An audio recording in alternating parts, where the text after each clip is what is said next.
నా పేరు శ్రీనాథ్ చౌదరి. భారత కమ్యూనిస్ట్ పార్టీ సిపిఐ మండల నాయకులుగా పనిచేస్తా ఉన్నాను. ఇవాళ గార్లదిన్నె మండలంలో మండల కేంద్రంలో ఉన్నటువంటి ఎంపీడీఓ కార్యాలయం ముందర కొంతమంది వ్యక్తులు ఆర్ఎండ్బి స్థలాన్ని ఆక్రమించి షాపులు వేసుకుంటా ఉన్నారు.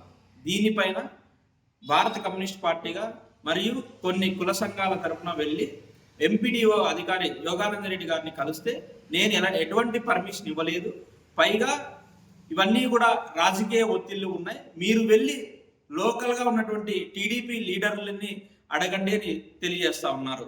ఇది మా పరిధిలో లేదు, ఇది ఆర్ఎండ్బి పరిధిలో ఉంది, మీరు లోకల్ లీడర్లను కానీ ఆర్ఎండ్బి అధికారులను కానీ వెళ్ళి కలవండి అని చెప్తా ఉన్నారు.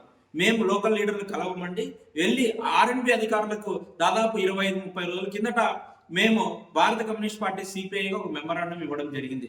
గార్లదిన్నె మండల కేంద్రంలో ఎంపీడీఓ కార్యాలయం మీద ఉన్నటువంటి ఆర్ఎండ్బి స్థలాలన్నీ కూడా ఆక్రమణకు గురైనాయి, వీటిపైన మీరు చర్యలు తీసుకోండి అని చెప్పేసి మేము మెమరాండం ఇస్తే దాదాపు 20 రోజుల తర్వాత ఆర్ఎండ్బి ఈ గారికి కాల్ చేసి మేము ఇచ్చినటువంటి మెమరాండం ఏం చేశారని ప్రశ్నించగా వారు చెప్తా ఉన్నారు, మేము ఎంఆర్ఓ గారికి పంపించాము, వారు మాకు సర్వే రిపోర్ట్ ఇస్తే మేము అన్ని కూడా నిజంగా ఆక్రమణకు గురైంటే వాటన్నింటినీ కూడా తొలగిస్తామని చెప్పారు. కానీ మేము ఎంఆర్ఓ గారి దగ్గరికి వెళ్ళి అడిగితే మాకు ఆర్ఎండ్బి నుంచి కూడా ఎటువంటి లెటర్ రాలేదు, మేము సర్వే చేయడానికి ఎటువంటి లెటర్ రాలేదని తెలియజేశారు. ఇవన్నీ చూస్తూ ఉంటే ఇక్కడ ఉన్నటువంటి ఈ ఆక్రమణకు గురి చేసినటువంటి అందరూ కూడా ఏమైనా మామూలు ఇచ్చి అధికారులందరినీ కూడా నోరు మూపిస్తూ ఉన్నారా అని చెప్పేసి భారత కమ్యూనిస్ట్ పార్టీ సిపిఐగా మేము ప్రశ్నిస్తూ ఉన్నాం. మేము ఈ అధికారులకు ఒకటే చెప్తా ఉన్నాం, ఎంపీడీఓ గారికి కానీ ఆర్ఎండ్బి అధికారులకు కానీ ఎంఆర్ఓ అధికారికి కానీ ఒకటే ప్రశ్నించాలనుకుంటున్నాం.